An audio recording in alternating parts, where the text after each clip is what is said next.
Հայաստանում ոչ մի աղքատ ընտանիք չի վճարելու էլեկտրականության գումարը, չի վճարելու ջրի գումարը։ Դրա դիմաց այդ վճարները անելու է աղքատության հաղթահարման հիմնադրամը, որտեղ ներդրում են կատարելու մեր գործընկերները Սփյուռքի հայությունը։ Այդ քայլով մենք վերջնականապես հաղթահարելու ենք ամենադժվարին խնդիրը, աղքատությունը եւ մարդիկ ստիպված չեն լինելու իրենց վերջին գումարը տան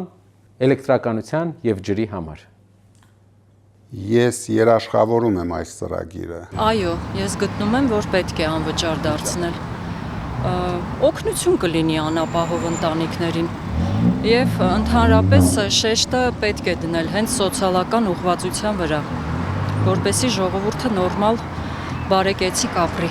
Էնել ոնց ես մենակ եմ ապրում։ Այո, ես ուզում եմ, որ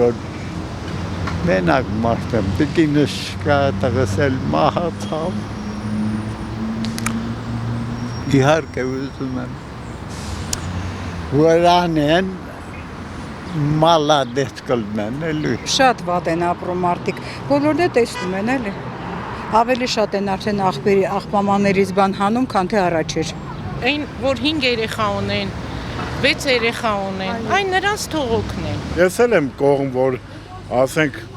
անվճար լինի անապահով ընտանիքներին,